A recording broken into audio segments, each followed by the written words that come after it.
Bienvenue à ce nouveau point presse du ministère des Armées. Au programme de ce jeudi, les agendas de M. Sébastien Lecornu, ministre des Armées, et de Mme Patricia Mirallès, secrétaire d'État chargée des anciens combattants et de la mémoire. Un point sur les actualités du ministère des Armées, puis un focus thématique qui portera cette semaine sur l'Institut de recherche biomédicale des armées, l'IRBA. Nous aurons à cette occasion le plaisir d'accueillir le médecin chef des services Jean-Nicolas Tournier, chef de la division NRBC à l'IRBA. Il nous présentera les missions et projets, notamment sur le volet des maladies infectieuses. Enfin, nous aurons le point sur les opérations militaires françaises avec le colonel Pierre Godillère, porte-parole de l'état-major des armées. En ce qui concerne les agendas, aujourd'hui, jeudi, le ministre des Armées rencontre son homologue allemand, M. Boris Pistorius, sur la base aérienne 105 d'Évreux-Fauville, dans l'Eure. Les deux ministres visiteront à cette occasion l'escadron de transport franco-allemand, un maillon de la construction de la défense européenne. Ils échangeront également sur les relations bilatérales entre nos deux pays. Vendredi, demain, M. Sébastien Lecornu sera à Bordeaux dans le cadre de la visite d'État en France du roi Charles III et de la reine Camilla. S'agissant de Mme Mirallès, ce matin, la ministre clôture le colloque national de la résistance organisé par la Fondation de la Résistance à l'Assemblée nationale. Samedi, elle clôturera l'Assemblée générale du Souvenir français à Chartres.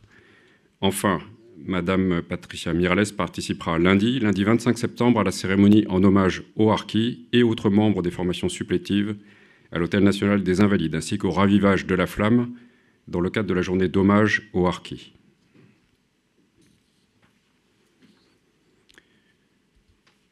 J'en viens aux actualités du ministère. Tout d'abord, à l'occasion de la visite du roi Charles III en France, je souhaite signaler l'organisation au Royaume-Uni par l'armée britannique de l'exercice Cambrian Patrol. Il s'agit d'un exercice annuel qui se déroulera du 5 au 13 octobre dans les monts Cambriens au Pays de Galles. C'est une épreuve interalliée qui réunit de nombreuses équipes, 96, soit 28 nations représentées, dont les Britanniques bien sûr.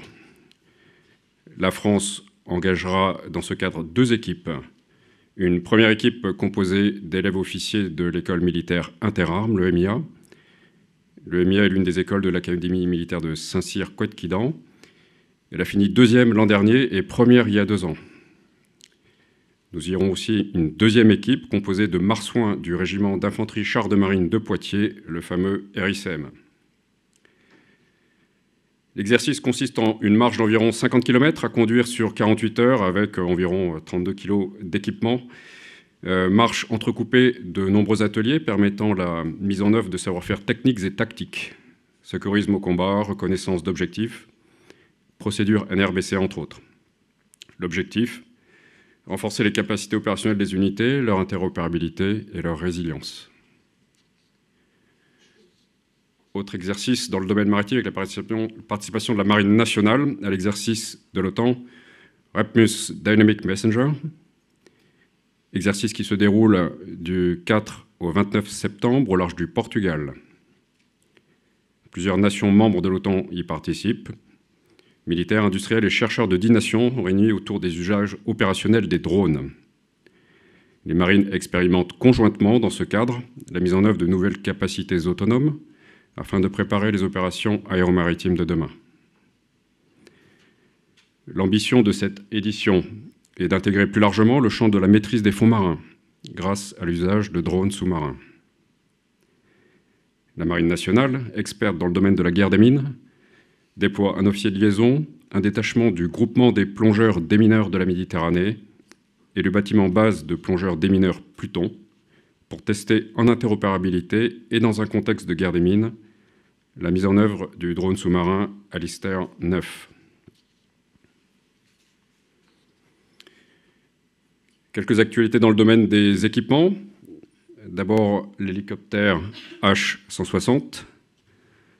Après une série d'opérations de vérification, la DGA a en effet réceptionné le 4e hélicoptère H-160 de la flotte intérimaire de la Marine nationale au Canet des Morts. L'appareil va être convoyé à Lanvéoc par la marine dans les prochains jours et rejoindra au sein de la flotte les 3 premiers appareils déjà livrés. C'est le 4e des 6 appareils commandés.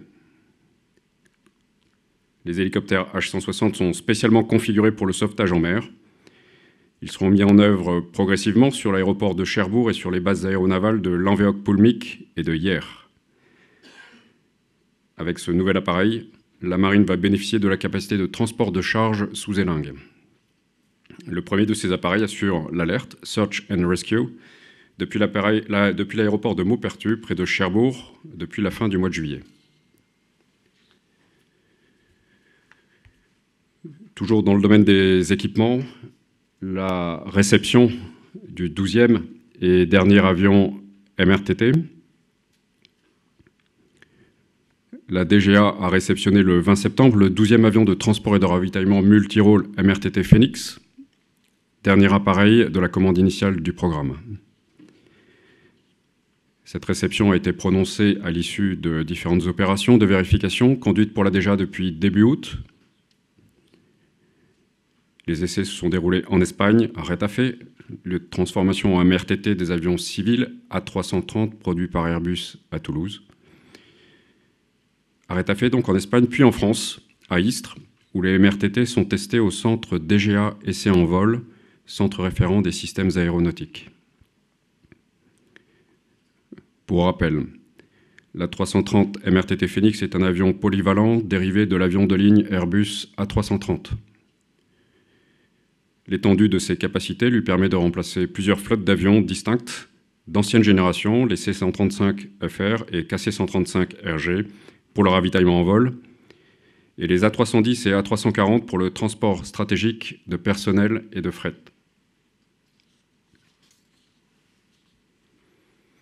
En lien avec cette réception du 12e MRTT, une nouvelle infrastructure destinée à la maintenance des appareils a été livrée sur la base aérienne d'Istres début août. C'est la 2e infrastructure de ce type à Istres. Le ministère dote en effet actuellement la base aérienne 125 d'Istres d'une quinzaine d'avions de ce type pour assurer la montée en puissance des forces armées, ce qui nécessite une adaptation des infrastructures existantes. Le pilotage des opérations a été réalisé par la direction de programme infrastructure MRTT, cellule de la direction centrale du service d'infrastructure de la défense, le SID. Localement, le pilotage des travaux a été dirigé par l'établissement d'infrastructure de la défense, ESID, de Lyon, et la maîtrise d'œuvre par le bureau MRTT du SID à Istres, fort de son savoir-faire et de son retour d'expérience lié au premier centre de maintenance qui avait été livré à Istres en octobre 2018. J'attire maintenant votre attention sur quelques événements notables pour les armées. D'abord, en revenant sur les Invictus Games qui ont pris fin le week-end dernier. Les Invictus Games se sont déroulés à Düsseldorf avec 22 blessés des armées françaises, de la gendarmerie nationale, l'Office national des combattants et des victimes de guerre, avec de beaux résultats, 19 médailles, dont une en sport collectif, 7 médailles d'or, 7 d'argent, 5 de bronze, soit au total 30 médaillés. À noter qu'avec la 2e place au basket fauteuil, la délégation française remporte pour la première fois une médaille en sport collectif. Au-delà des performances et de la compétition, les Invictus Games sont une aventure humaine exceptionnelle. Ils demandent aux athlètes et à leurs familles beaucoup d'engagement et de courage. Chacun ressort grandi de cette expérience forte. Nous avons d'ailleurs parmi nous l'enseigne de vaisseau Guillaume Trécan, là, qui était une de nos équipes sur place et qui m'a transmis ce sentiment très très fort de cohésion, d'esprit d'équipe et de courage, tel qu'il l'a ressenti. N'hésitez pas à échanger avec lui. Autres événements à noter pour l'armée de l'air et de l'espace. Samedi 30 septembre et dimanche 1er octobre, la base aérienne 702 d'Avord organise ses journées portes ouvertes. L'occasion de découvrir les missions de l'armée de l'air et de l'espace, de voir ses avions et de rencontrer aviateurs et aviatrices. Avec la participation et démonstration des ambassadeurs de l'armée de l'air et de l'espace, dont le Rafale Solo Display, mais aussi la Patrouille de France. Entrée gratuite, ouverte à tous, mais inscription obligatoire. Pour toute information, contactez le CIRP de l'Armée de l'Air. D'ailleurs, vous avez sur l'écran l'adresse de contact. Toujours concernant l'Armée de l'Air et de l'Espace, la Patrouille de France a été récompensée à l'occasion de son 70e anniversaire par le prix ICAR 2023. Avec le prix ICAR, l'Association des journalistes professionnels de l'aéronautique et de l'espace, la JPAE, récompense chaque année l'œuvre et l'engagement d'une personnalité ou d'une équipe dans le domaine aéronautique ou spatial. Et la Patrouille de France est récompensée pour sa contribution au rayonnement de l'Armée de l'Air et de l'Espace et, plus largement, de l'aéronautique française dans le monde depuis 70 ans. Voilà pour les actualités. Vous, des questions avant de passer au focus thématique? Oui, Général Pellistrandi, Revue Défense Nationale. Quel est le devenir des K635 à partir du moment où les 12 MRTT ont été livrés? Oui, c'est la réponse au CIRPA-R. Ok, donc réponse à suivre. Autre question?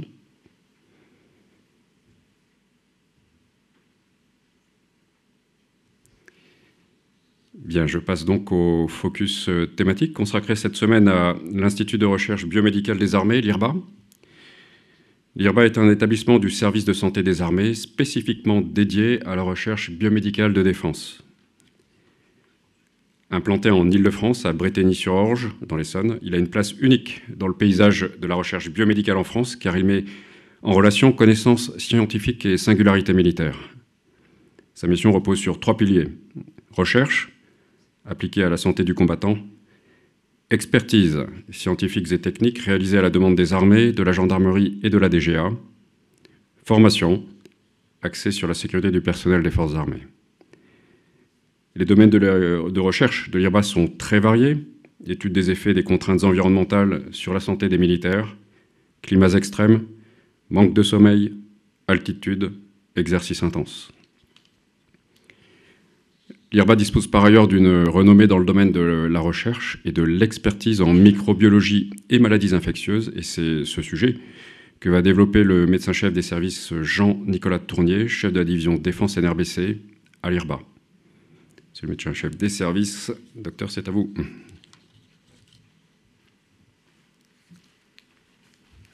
Mon général, merci pour cette introduction. Bonjour mesdames et messieurs. J'ai donc le plaisir aujourd'hui de vous présenter ce focus thématique sur le risque infectieux et les recherches que nous faisons au sein de l'IRBA dans le cadre de ce problème et comment l'IRBA participe à la préservation de la santé et de la sécurité opérationnelle des militaires. Diapositive suivante. Donc le risque infectieux est un risque qui accompagne l'humanité depuis les origines. Sur cette frise chronologique qui ne représente que le XXe siècle et le début du XXIe siècle, vous voyez que notre histoire a été jonchée d'émergence de pathologies virales. Et la plus ancienne et la plus connue est la grippe espagnole en 1918 qui, à la fin de la Première Guerre mondiale, avait fait plus de 20 millions de morts. Ce qu'on peut observer sur cette frise, c'est que à partir de la bascule au début du XXIe siècle, eh bien, on observait une accélération de ces émergences virales. Accélération, vous pouvez le voir avec des virus assez divers, mais assez différents de ceux qui émergeaient au cours du XXe siècle, qui étaient principalement des virus grippaux. Au début du XXIe, on a une bascule vers des virus de familles différentes. Le SARS coronavirus qui a apparu en 2003, le MERS coronavirus en 2012, donc ces coronavirus dont on a eu la réplique en 2019 avec la Covid-19. Et puis en 2009, la grippe H1N1. Et 2 virus que j'ai notés en rouge ici, le chikungunya et Zika, 2 virus très particuliers car il s'agit de virus transmis par les moustiques. Alors, on les appelle pour cela. Cette famille de virus transmis par les moustiques s'appelle les arbovirus pour l'anglicisme arthropod borne viruses. Donc ces virus en fait sont pris en compte par les armées depuis très longtemps. Juste pour vous donner une idée du poids des maladies arbovirales, la dengue, qui est la maladie virale la plus répandue dans le monde, expose plus de 2 milliards de personnes. Il y a 3,7 millions de cas dans le monde, 2000 morts. Et rien qu'en France, sur le territoire national, on a répertorié entre le 15 mai et le 15 septembre, 883 cas de dengue. C'est dire l'importance de ces maladies. Et dans les armées, on a aussi une perception très importante des maladies transmises par les moustiques. Souvenez-vous du paludisme. Paludisme qui est une maladie transmise par les moustiques, mais qui est liée à un parasite. Pour le coup, parasite qui est quand même le premier tueur dans le monde, avec 500 000 morts tous les ans. Paludisme sur lequel des générations de médecins militaires ont travaillé. Le premier d'entre eux, le professeur Alphonse Laveran, premier prix Nobel français de médecine et médecin militaire, a découvert cet hématozoaire en 1888. Et nous nous souvenons en 1895, lors de l'expédition de Madagascar, que les armées françaises n'avaient répertorié que 25 tués par fait d'armes et plus de 5000 morts liés au paludisme. C'est dire le poids de ces maladies quand ce risque n'est pas pris en compte. Donc, fort heureusement, de nos jours, ce risque est vraiment réellement pris en compte.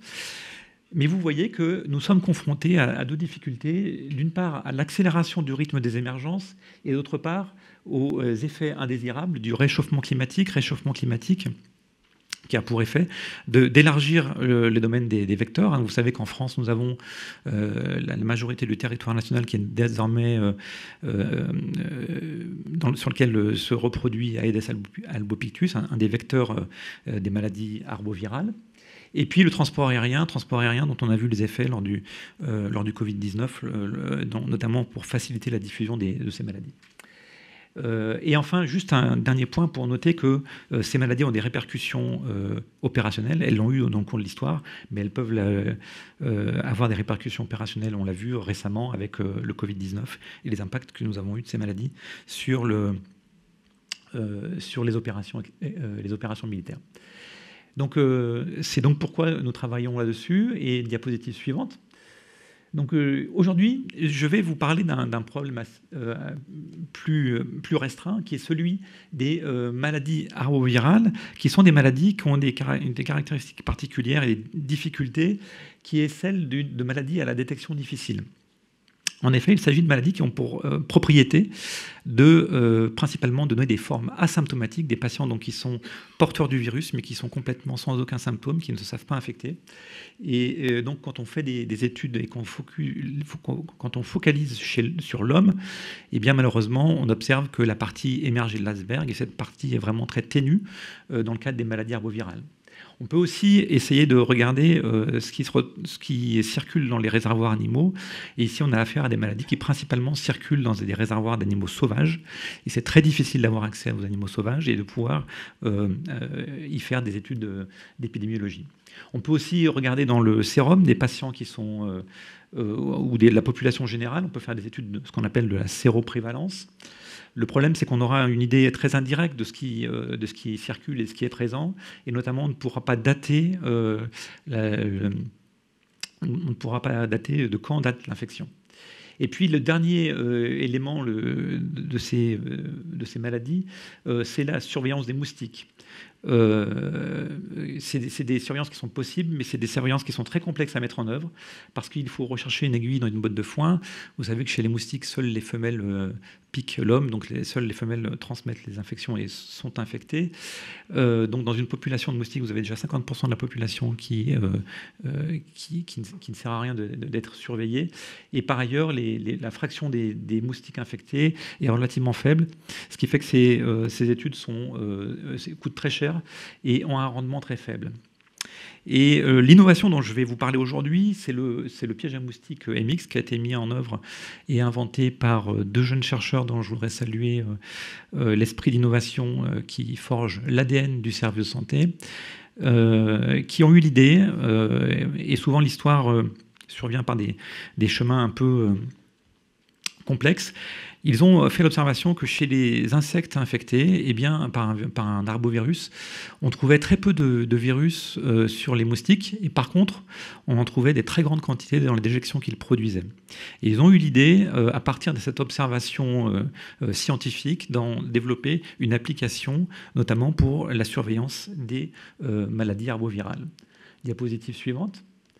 Donc l'innovation, elle consiste finalement à utiliser cette propriété, c'est-à-dire on va effectuer un piège dans lequel on ne va pas tuer les moustiques, mais on va les garder en vie. C'est quasiment un hôtel à moustiques, on va leur donner à manger, ils vont donc pouvoir rester pendant plusieurs jours et on va récupérer les déjections, et sur ces déjections, on va pouvoir faire un échantillonnage. Et en fait, les moustiques nous servent d'échantillonneurs de l'environnement. C'est complètement non invasif, c'est très rapide et on concentre le virus dans cette déjection. Et donc, on va pouvoir avoir des tests qui sont à la fois très sensibles et très spécifiques. Par ailleurs, cela ne nécessite pas de compétences particulières en entomologie. L'entomologie, c'est une science pour laquelle les compétences sont rares et longues à mettre en œuvre. Et c'est des formations qui sont complexes et très longues à mettre en œuvre. Et enfin, c'est peu coûteux. On peut l'imprimer avec une imprimante 3D. Et donc, on peut faire ça de manière très rapide si on est confronté à une émergence majeure. Donc, cette innovation a reçu le prix de l'audace en 2022. Donc, les deux innovateurs ont reçu le prix de l'audace en 2022. Il a été testé en conditions réelles, tout d'abord sur des petites échelles en 2020 en Camargue et au Mali, et puis de manière un peu plus importante à Djibouti en 2023, et surtout en Gironde cet été. Et c'est l'objet de la diapositive suivante. Donc, car en Gironde, à l'été, il y a eu des cas d'infection à virus West Nile chez le cheval qui avaient été identifiés. Donc, on soupçonnait que ce virus circulait dans la population humaine. Et ce virus, quel est-il? Il a été identifié en 1937 en Ouganda, dans le district du Nil occidental. Et à l'époque, on dénommait les virus par la localisation dans laquelle on les découvrait. Et donc, c'est pour ça qu'il porte ce nom, hein, comme de nombreux virus. Le virus Ebola a la même dénomination qui est liée au lieu de découverte. Ce virus, donc, il a la propriété d'être transmis par les moustiques. Vous voyez sur ma diapositive un peu en dessous ce cycle. Donc, le virus passe du réservoir, il se reproduit chez les oiseaux, et des oiseaux qui peuvent avoir des propriétés d'oiseaux migrateurs. C'est pour ça qu'en fait, on observe des infections récurrentes sur le territoire national. Et il va pouvoir, le moustique, piquer alternativement l'oiseau et l'homme, et transmettre cette maladie à l'homme. Alors cette maladie, quelle est-il? Cette maladie du virus du Nil occidental, elle produit chez l'homme, dans la plupart des cas, des formes asymptomatiques. Donc vous ne vous rendrez pas compte que vous êtes porteur du virus West Nile. Dans 20% des cas, vous aurez un syndrome grippal. Et dans 1%, vous aurez, chez les patients les plus fragiles, une atteinte neurologique avec des formes neuro-invasives. Pour le coup, en France, on a, en Gironde et dans la région Aquitaine, on a observé une quinzaine de cas cliniques, dont 4 formes neuro-invasives. Ce virus n'a aucun traitement et aucun vaccin. Donc, en Aquitaine, à l'été, que s'est-il passé? Eh bien, nous avons été sollicités par l'ANSES, qui avait identifié ces cas chez le cheval, et par d'autres entités ministérielles, enfin, qui dépendent d'autres ministères, l'EID Méditerranée, la direction départementale de la protection des populations de la Gironde, le CHU de Bordeaux, qui nous ont donc sollicités pour mettre en place ces dispositifs AMIX, en collaboration avec le CNR des arbovirus. Et je précise que le CNR des arbovirus est un CNR qui est détenu par l'IRBA. Diapositive suivante. Et donc, nous avons pu avoir 75% de tests positifs. Nous avons pu identifier la circulation de ce virus West Nile. Nous avons pu montrer que la diffusion était très, très étendue, beaucoup plus que ce que l'on pensait au départ. Il était présent à la fois en ville et même jusqu'en Charente-Maritime. Et les taux de positivité des tests étaient très positifs, ce qui a permis de mieux comprendre très rapidement ce qui se passait. Juste pour finir, à quoi sert finalement ce projet MX? Eh bien, il permet d'avoir un temps d'avance sur l'épidémie. Avoir un temps d'avance, c'est très important. On l'a vu pendant le Covid, c'était très compliqué de pouvoir prédire ce qui allait survenir. Et là, ici, nous avons un outil qui permet vraiment de pouvoir savoir ce qui est en train de se passer en population générale de manière beaucoup plus précise. Vous pouvez voir que les maladies arbovirales, Je vous l'ai dit, elles ont un impact important pour les forces armées en opération extérieure. Nous sommes déployés dans des territoires en zone intertropicale dans lesquels circulent ces arbovirus. Ils touchent donc les armées, mais depuis quelques années, nous avons observé qu'il y a un impact de plus en plus important de ces maladies arbovirales. Vous avez ici une carte de France avec les principales zones dans lesquelles on a détecté des arbovirus, hein, pas uniquement le virus West Nile, on a détecté des cas de dengue, de Zika, de virus qui sont transmis par les tiques. Tout ceci, vous voyez avec une cartographie pas uniquement dans le sud, il y en a eu aussi en région parisienne, vous en avez sûrement entendu parler. Et donc ce problème des arbovirus, c'est un problème qui est réellement émergent et dont on voit une tendance à l'augmentation constante depuis quelques années. Donc nous allons, dans le cadre de ce projet, poursuivre l'évaluation. Nous sommes toujours en phase d'évaluation de cette preuve de concept, de ce dispositif, poursuivre son évaluation au profit des forces armées. Et j'en ai fini pour mon exposé, et donc je suis à disposition si vous avez des questions. Des questions en salle?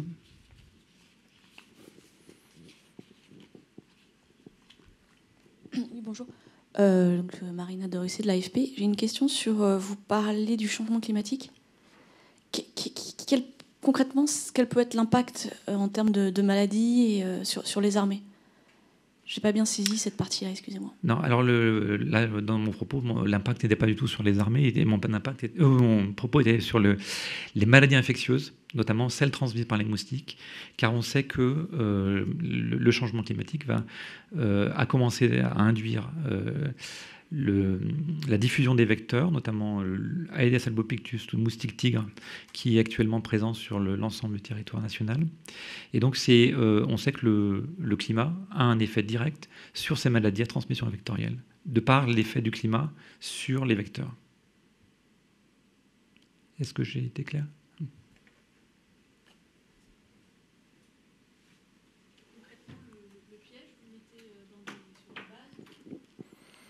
Alors le piège, il est un peu plus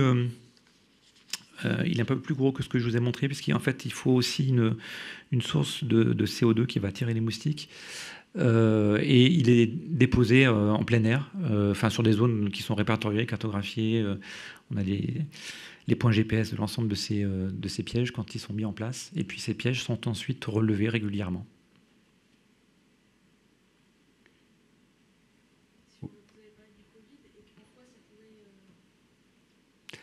Le Covid était uniquement une illustration. Le Covid n'a rien à voir avec les vecteurs et la transmission par les moustiques. Donc, dans mon propos, le Covid était uniquement là pour illustrer l'impact que peuvent avoir les maladies infectieuses sur les forces armées. Autre question en salle ou en audio?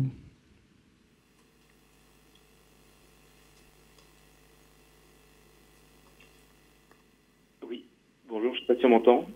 Oui, on vous entend bien. Oui, bonjour, Damien Coulon du quotidien du médecin.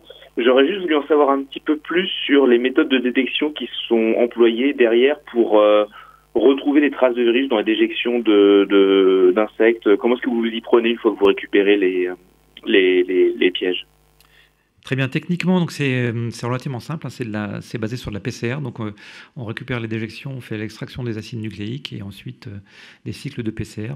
Donc, on peut identifier l'ensemble des virus connus. Et puis ensuite, on fait des choses un peu plus précises à type de séquençage.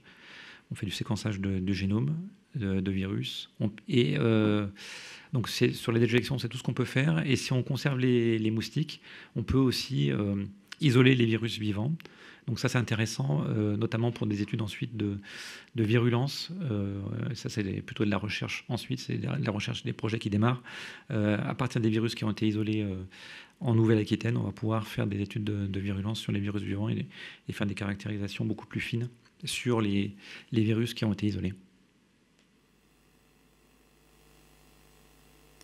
Oui, bonjour. Aude Leroy, indépendante. Je voudrais juste, parce que j'ai pas la vision, j'ai cru voir sur Internet que ça ressemblait à une sorte de Tupperware.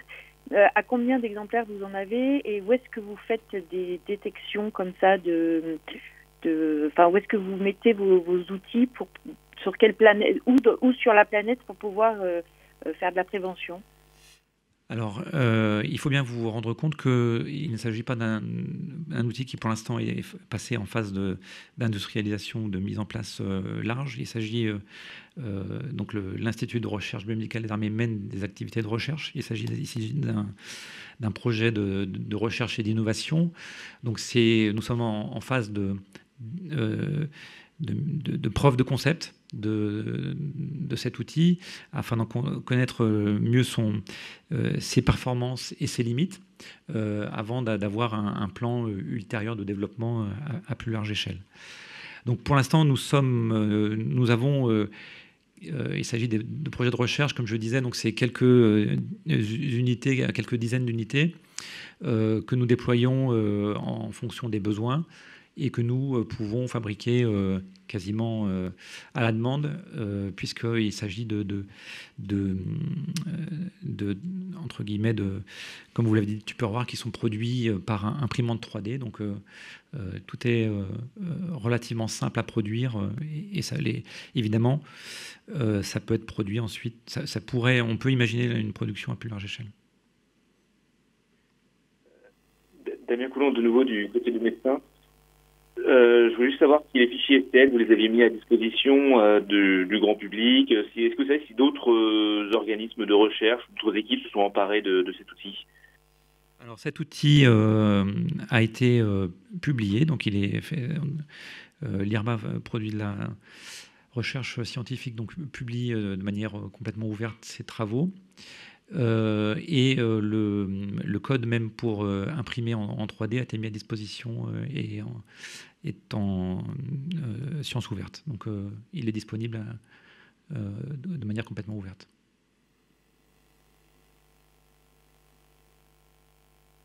Bien, s'il n'y a pas d'autres questions, je vous propose de passer au point de situation des opérations avec le colonel Pierre Gaudière. Pierre, c'est à toi.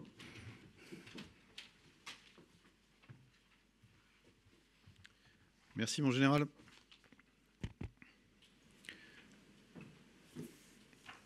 Nous commençons assez traditionnellement par le flanc Est, avec une frégate multimission, la FREMM Bretagne, qui participe depuis le 11 septembre à l'exercice Northern Coast 2023, qui rassemble 14 nations différentes intégrées au sein de la force navale multinationale de l'OTAN en mer Baltique, sous le contrôle de MARCOM, donc Allied Maritime Command de l'OTAN. Il s'agit de nombreuses séquences d'entraînement qui garantissent une bonne intégration de l'ensemble des unités et toujours dans un cadre d'interopérabilité, une montée en puissance dans différents domaines de lutte, comme la navigation et les manœuvres en groupe. Par ses capacités et le savoir-faire de son équipage, la frégate française renforce le positionnement de la France au sein de l'Alliance et contribue en même temps à la capacité d'appréciation autonome de la situation dans la région.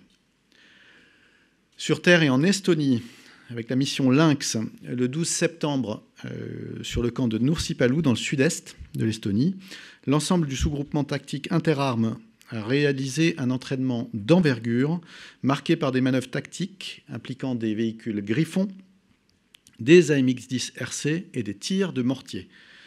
Un exercice qui illustre le haut niveau de préparation opérationnelle du sous-groupement tactique interarmes engagé dans la mission Lynx en Estonie. Mission Aigle en Roumanie, du 11 au 14 septembre, avec des composantes infanterie, cavalerie, artillerie et génie de combat, à la fois françaises et belges, qui sont bien sûr intégrés dans le bataillon multinational dont la France est nation cadre.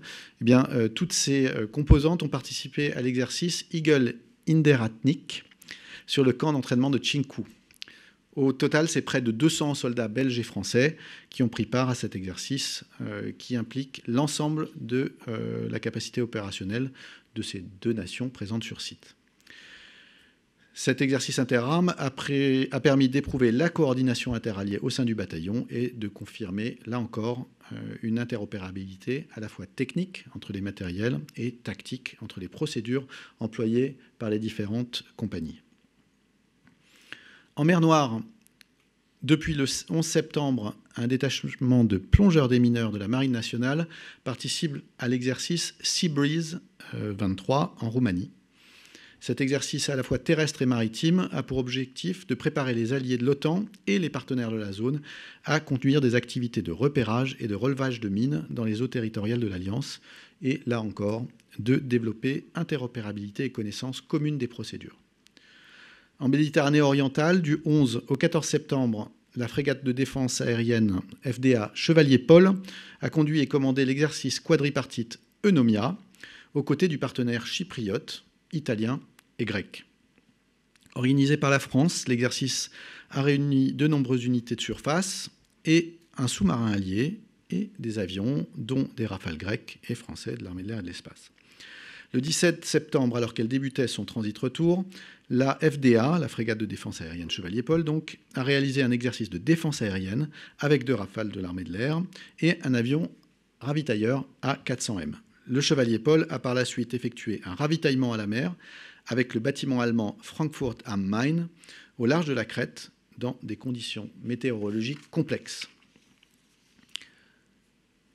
On passe sur la rive sud avec la Libye et depuis le 10 septembre, la tempête Daniel qui a frappé la côte libyenne, causant d'importantes inondations avec un bilan humain extrêmement lourd en termes de morts, de blessés et de disparus. Et donc un engagement de la France en coordination avec le ministère de l'Europe et des Affaires étrangères à la demande du président de la République. Les armées françaises ont répondu présent pour déployer des moyens pour venir en aide aux populations aux côtés d'unités du ministère de l'Intérieur et des Outre-mer. Ainsi, du 12 au 19 septembre, l'armée de l'air et de l'espace a réalisé 4 rotations d'A400M et de C-130J à destination de Derna, la ville la plus touchée par les inondations. Ces vols ont permis l'acheminement de l'hôpital de campagne, donc l'ESCRIM, élément de sécurité civile rapide d'intervention médicalisée, des sapeurs-sauveteurs militaires de l'unité d'instruction et d'intervention de la sécurité civile numéro 7, je vous rappelle les formations militaires intégrées à la sécurité civile, et un détachement de gendarmes et plus de 60 tonnes de fret. L'efficacité de l'aide apportée sur place a été facilitée par la coordination des forces françaises déployées avec les autres unités de soins internationales. La France, partenaire fiable, crédible et solidaire, illustre sa capacité à s'engager dans l'urgence de manière réactive auprès de la population libyenne. Et la France témoigne de son soutien à de tels événements et se joint évidemment à un élan de solidarité internationale. Au Tchad, les Mirage 2000D de la base aérienne projetée de N'Djamena poursuivent leurs activités opérationnelles et de partenariat. Le détachement chasse a notamment participé à un entraînement des guideurs aériens tactiques avancés tchadiens dans le cadre du partenariat militaire opérationnel que nous entretenons avec l'armée tchadienne. En complément de ces stages, les Mirage 2000D appuient régulièrement l'armée nationale tchadienne dans des missions de réassurance et de contrôle de l'espace aérien. Dans le golfe de Guinée, après avoir fait escale à Cotonou, le porte-hélicoptère amphibie Mistral a effectué cette semaine une nouvelle patrouille opérationnelle dans le golfe de Guinée. Ont notamment été réalisé un exercice de lutte contre un sinistre majeur menant à l'évacuation pour exercice du bâtiment. Déployé dans le cadre de la mission Corimbe, le PHA Mistral a accosté à Abidjan le 19 septembre, clôturant ainsi le stage Sirène, Sirène pour stage d'instruction régionale embarquée et numérique, qui réunissait à bord près de 30 stagiaires de 10 nations différentes du golfe de Guinée. Les enseignements délivrés dans les domaines de la lutte contre la pêche illicite, le narcotrafic, la piraterie ou encore contre les pollutions maritimes ont été mis en pratique par les stagiaires lors d'exercices de synthèse. Ils ont également réalisé un exercice de recherche de naufragés qui a mobilisé l'ensemble du bâtiment. Depuis le 16 septembre, la frégate de surveillance Ventose a rejoint la zone d'opération Corimbe et elle a fait escale au Cap-Vert les 17 et 18 septembre après sa traversée de l'Atlantique puisqu'elle venait des Antilles. Elle patrouille actuellement dans le Golfe, contribuant activement à la sécurisation des voies maritimes et à la lutte contre les trafics illicites. Au Proche et Moyen-Orient, du 26 août au 20 septembre 2023, 2 Mirage 2000-5 des forces françaises à Djibouti ont été déployés sur la base aérienne Cairo West en Égypte. Dans un premier temps, les Français ont pris part à un exercice international qui met en œuvre de larges dispositifs aériens dans une logique interalliée. Les aéronefs de l'armée de l'air et de l'espace ont réalisé des évolutions tactiques, principalement des missions de combat RR, aux côtés d'aéronefs égyptiens, indiens, américains, pakistanais, grecs ou encore qataris. Les Mirage 2000-5 ont ainsi cumulé une trentaine d'heures de vol. Le 15 septembre, le détachement français a poursuivi son déploiement en participant à un exercice bilatéral, cette fois-ci, qui s'appelle Amoun 23, aux côtés du partenaire égyptien. L'évolution dans une zone de combat étendue et la variété d'aéronefs représentés ont contribué à la réalisation d'entraînements réalistes et enrichissants dans un cadre international, donc, mais plus bilatéral. Au Liban, du 18 au 22 septembre, la Force Commander Reserve, la FCR déployée au sein de la Force intérimaire des Nations Unies au Liban, la FINUL, coordonne l'exercice multinational de tir Steel Storm. Aux côtés des nations partenaires engagées au sein de la FINUL, les casques bleus du contingent franco-finlandais ont déployé 370 militaires et arment le poste de commandement de cet exercice. Conduit en moyenne 2 fois par an, Steel Storm permet l'entretien des capacités opérationnelles de l'ensemble des contingents de la FINUL, tout en renforçant les liens et l'interopérabilité avec les forces armées libanaises également présentes. Sur le territoire national, a commencé par de l'aide à la population dans la zone de responsabilité des forces armées en Nouvelle-Calédonie, suite à l'éruption du volcan Bagana en juillet dernier et de fortes intempéries en août. Des milliers de personnes ont été déplacées sur l'île de Bougainville. Dans la région, la mobilisation s'est rapidement mise en place entre les différents services de l'État. Les forces armées en Nouvelle-Calédonie, les FANC, avec la frégate de surveillance Vendémiaire, ont contribué à l'acheminement de fret humanitaire. Partie de Nouméa le 9 septembre, la frégate s'est d'abord rendue à Port Moresby, on l'avait suivi la semaine dernière, pour effectuer des compléments de chargement apportés par l'Organisation internationale des migrations.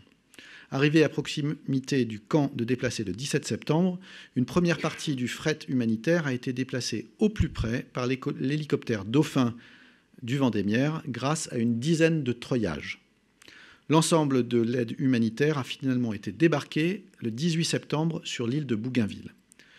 La bonne coopération entre les différents moyens militaires et civils a permis un déroulement exemplaire de la mission humanitaire portée par la France dans cette région de l'Indo-Pacifique qui est fréquemment frappée par des catastrophes naturelles ou des intempéries particulièrement importantes. Toujours pour les FANC, une coopération franco-japonaise cette fois-ci. C'est en bas de la diapositive. Parfait. Jusqu'au 30 septembre, le régiment d'infanterie de marine du Pacifique Nouvelle-Calédonie, le RIMAP-NC, et les soldats du 5e régiment d'infanterie des forces terrestres d'autodéfense japonaises s'entraînent au combat pour la première fois ensemble au cœur du Pacifique Sud. Cet exercice, nommé Brunet-Takamori, constitue une opportunité pour l'armée de terre française et les forces terrestres d'autodéfense japonaises d'accroître leur interopérabilité afin d'être en mesure d'intervenir, le cas échéant, ensemble et pour contribuer à la paix et la stabilité régionale. Il illustre le souhait commun de consolider, développer et d'enrichir ce partenariat. La cérémonie d'ouverture de cet exercice s'est déroulée à Ploum le 18 septembre 2023 en présence des chefs de corps du RIMAP et du 5e régiment d'infanterie des forces terrestres d'autodéfense japonaises. Dans l'océan Indien, en général, depuis plusieurs mois, les habitants de Mayotte sont confrontés à de sévères coupures d'eau en raison d'une sécheresse historique. Pour tenir jusqu'à la saison des pluies, en novembre, des mesures de restriction s'appliquent depuis le début du mois de septembre. Et afin de faire face aux besoins de la population, les services de l'État conduisent des opérations de distribution d'eau empaquetée.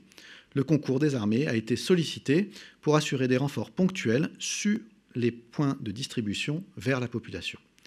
Ainsi, le 20 septembre, un bateau affrété transportant 600 000 litres d'eau a accosté au port de Longoni. Les militaires des forces armées de la zone sud de l'océan Indien, les Fazoy, ont contribué aux opérations de déchargement et participent dès aujourd'hui à la distribution dans les différents points de collecte de l'île. En complément, une quarantaine de militaires de la formation militaire de la sécurité civile, les FORMISC, sont arrivés à Mayotte le 15 septembre pour aider la production et la distribution de l'eau sur le territoire. Leur unité de potabilisation pourra produire jusqu'à 200 mètres cubes d'eau par jour afin de remplir les citernes cuves arrivées sur le territoire pour des besoins d'urgence. Dans les Outre-mer, comme en métropole, en cas de crise majeure, les armées françaises se tiennent prêtes à apporter leur concours en complément, bien sûr, des autres moyens de l'État. Toujours pour les Fazoy, la frégate de surveillance Nivose a quitté la Réunion le 4 septembre pour un déploiement opérationnel en océan Indien. Elle a ainsi patrouillé au large des îles Europa, Bassas de India, Juan de Nova et Mayotte, assurant ainsi la présence française dans la zone économique exclusive. Du 12 au 16 septembre, le Nivose a effectué sa première escale à Zanzibar après une patrouille de plusieurs jours au large des îles Éparses et dans les eaux de Mayotte. Inaugurant ses nouvelles navigations et manœuvres portuaires, le Nivose a ainsi pu accoster au cœur de Zanzibar City. Une délégation des forces tanzaniennes et des gardes-côtes tanzaniens était présente à l'arrivée, ainsi que la mission de défense locale. Du côté du Brésil, déployé dans les eaux brésiliennes du 28 août au 18 septembre 2023, le patrouilleur anti-Guyane PAG La Résolue a effectué plusieurs opérations, entraînements et escales, afin de renforcer la coopération avec le partenaire brésilien, avant d'effectuer une partie de la remontée du fleuve Amazone. Lors du déploiement, l'équipage a notamment pu s'entraîner à ce qu'on appelle un cross-deck, un exercice de treuillage avec un hélicoptère de la marine brésilienne en confrontant les procédures techniques et opérationnelles de ce type de manœuvre. La navigation lors des trajets aller et retour de ce déploiement a été orientée vers des opérations de police des pêches, ayant permis le contrôle et la saisie des filets de plusieurs embarcations qui étaient surprises en action de pêche illégale dans les eaux françaises. Toujours pour les forces armées en Guyane, les 14 et 15 septembre, une importante session de matériel militaire a eu lieu à Paramaribo, capitale du Suriname. Elle s'inscrit dans le cadre du partenariat militaire franco-surinamais et de la coopération entre les forces armées en Guyane et les forces armées du Suriname. C'est une session qui a été réalisée à titre gratuit et c'est la plus importante jamais réalisée avec un partenaire du plateau des Guyanes. Elle sera accompagnée de détachements d'instruction opérationnelle, techniques et de sécurité, en particulier sur le champ de tir de Savannah, au centre du Suriname, récemment réhabilité par les militaires de la Direction d'infrastructure de la défense de Cayenne et du 9e régiment d'infanterie de marine. Cette session symbolise le soutien que la France souhaite apporter à la modernisation des forces armées du Suriname et illustre la volonté des deux pays d'unir leurs efforts avec une plus grande interopérabilité pour lutter ensemble contre les trafics illicites, orpaillage, pêche, drogue, qui portent atteinte à leur souveraineté nationale respective. J'ai terminé pour ce tour des opérations et je me tiens prêt à répondre à vos questions. Madame de Russet. Bonjour. J'ai plusieurs questions. Tout d'abord sur les tensions entre la Pologne et l'Ukraine. Est-ce que ça a un quelconque impact sur les opérations de formation, françaises? Après, j'ai une série de questions sur notre consoeur Ariane. Est-ce que, à l'époque, les armées avaient lancé une enquête interne? Est-ce qu'il y a eu des conclusions? Quelles sont les conclusions de cette enquête? Est-ce que le ministère dément les informations qui ont été diffusées à l'époque? Et est-ce que vous pouvez nous rappeler ce que recouvre la violation du secret de la défense nationale, s'il vous plaît? Alors, j'ai pas bien compris votre deuxième question. C'est oui, sûr, le sujet. Je prendrai pour la deuxième. Ouais. Démentez-vous les informations qui avaient été publiées par Disclose sur CIRLI? D'accord, ok. Alors, je vais répondre à la première question. La deuxième question, elle est dans le domaine judiciaire, donc je ne le commente pas. Si vous voulez intervenir, mon général. Sur la première question, les formations que nous délivrons aux Ukrainiens, qui sont des formations de combat interarmes en Pologne, se poursuivent conformément aux demandes des forces armées ukrainiennes. Et les positions respectives nationales des pays ne sont pas du ressort des armées françaises. Donc elles se déroulent comme prévu en Pologne et en France également. En général, si vous voulez... Non, mais en phase avec la réponse simple qui a été prononcée par le collègue Gaudière, s'agissant d'une enquête en cours, il ne nous appartient pas d'apporter quelques commentaires que ce soit.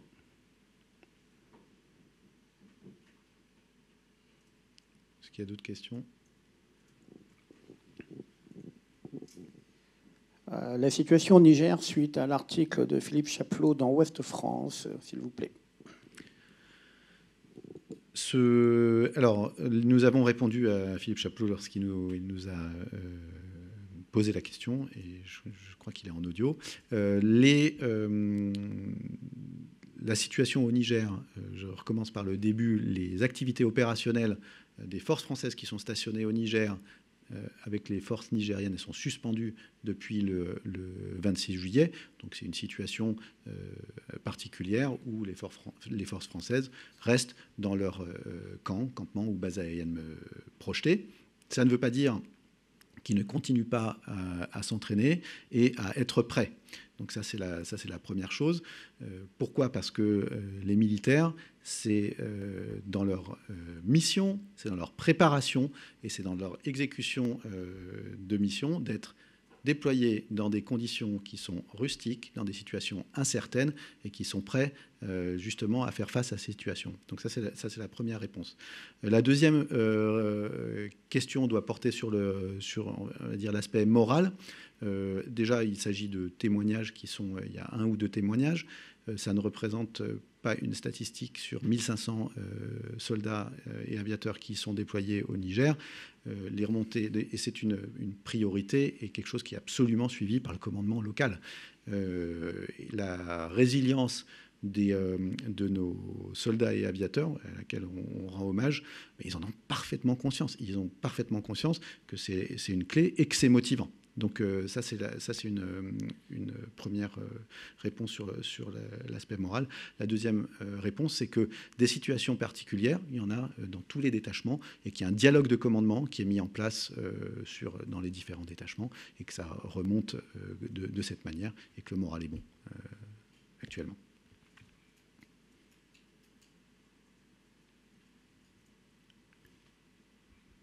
Autre question, en salle ou en audio ? Sur le Niger, oui. J'ai une autre question. Élise Vincent du Monde. Oui, Mme Vincent. Vous m'entendez ? Parfaitement. Oui, bonjour.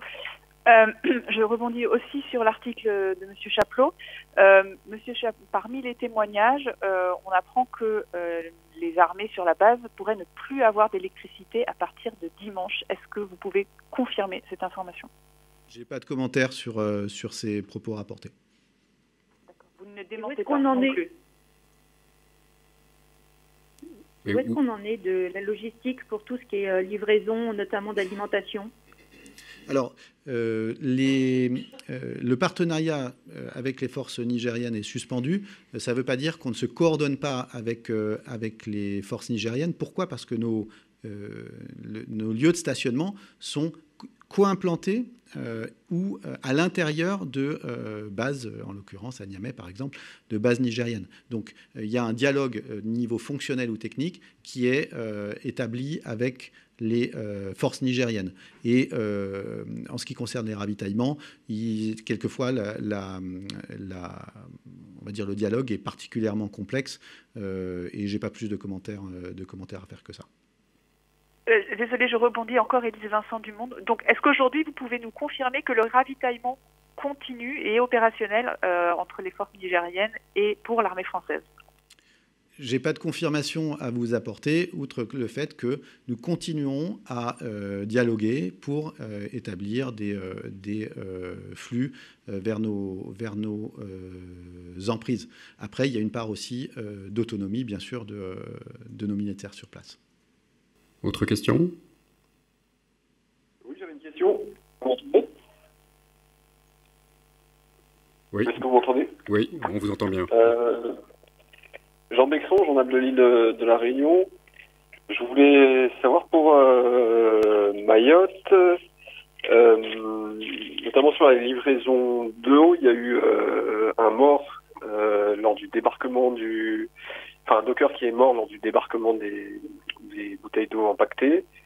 Est-ce qu'il y a eu il y a deux versions sur l'accident. Parce que je suppose qu'il y avait des militaires aussi sur place. Est-ce qu'il y avait une version de l'accident que vous privilégiez par rapport à une autre? Il est distinct de l'activité des militaires qui ont participé au débarquement des bouteilles d'eau. D'accord, ok. D'accord. Et puis sur le Niger, est-ce que dans le cas où les personnels seraient rapatriés, est-ce que on sait où est-ce qu'ils pourraient être réaffectés? Alors tout ceci fait partie d'options qui sont étudiées. Il n'y a pas de réponse pour l'instant. Tout ceci relève de décisions de niveau politique. D'accord. Eh bien, je vous remercie. Madame de Russet. Sur le Niger, toujours, est-ce que, puisque les rations semblent diminuer, vous avez dit qu'il y avait des échanges entre les militaires nigériens et français. On en est où? Et est-ce que vous pouvez nous en dire plus? À un moment donné, vous disiez des unités pouvaient être rapatriées. On en est où concrètement? Tout ceci, encore une fois, relève de planification, d'options qui sont étudiées. Mais les armées françaises s'inscrivent dans une démarche qui est d'abord initiée par le niveau politique. Et donc c'est bien ceci qui déclenche ou pas des mouvements ou la validation de plans qui sont présentés à ce niveau-là. Donc je n'ai pas plus de commentaires à faire sur ce sujet.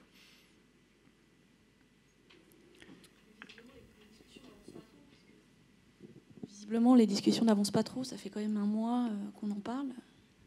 Ça fait plus d'un mois et demi que la junte a pris le pouvoir au Niger, effectivement. Moi, je vais intervenir en appui du colonel Pierre Gaudière, simplement pour dire que sur ce sujet, en fait, on s'exprime peu pour des raisons simples liées à la conduite des opérations en cours. Et ce dont vous parlez, ce sur quoi vous nous posez des questions, sont des points de détail techniques, tactiques, logistiques, sur lesquels on n'a pas d'éléments à apporter. Les affaires sont en cours, donc les armées font ce qu'elles ont à faire. Je me permets, est-ce que vous m'entendez toujours? Oui.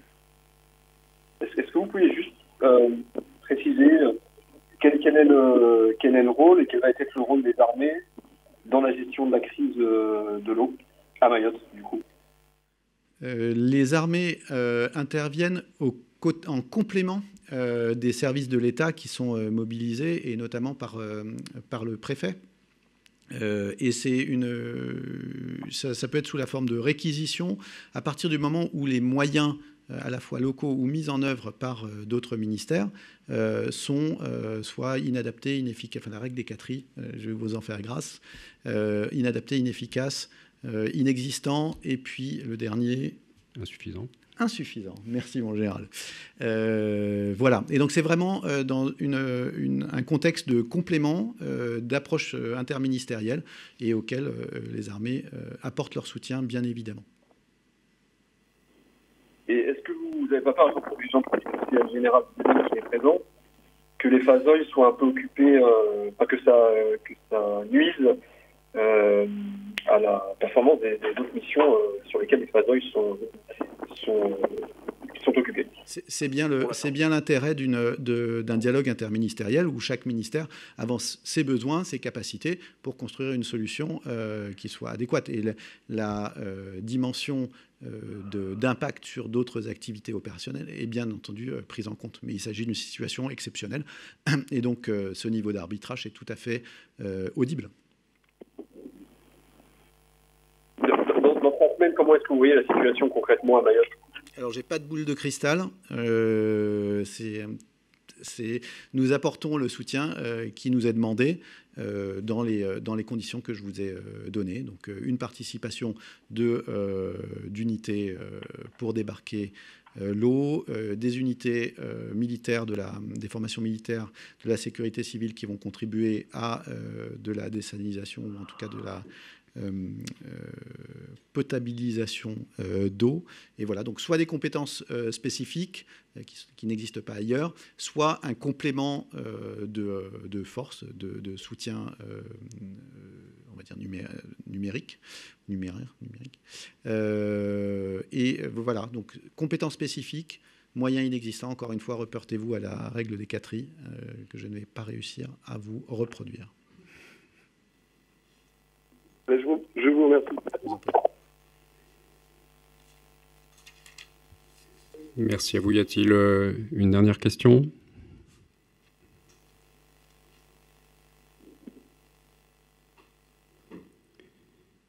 Bien, dans ce cas, je remercie le colonel Pierre Gaudière pour ce beau tour d'horizon complet de l'engagement de nos forces armées avec notamment ces belles séquences sur nos outre-mer. Merci Pierre.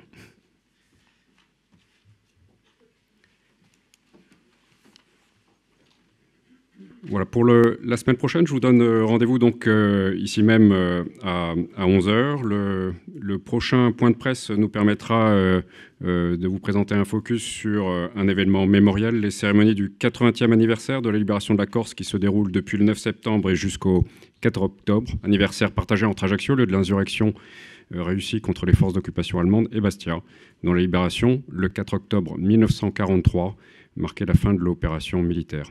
C'est aussi l'occasion de célébrer le rôle déterminant des Goums marocains dans les combats de libération de l'île et de vous offrir une perspective sur l'année à venir du 80e anniversaire de la libération.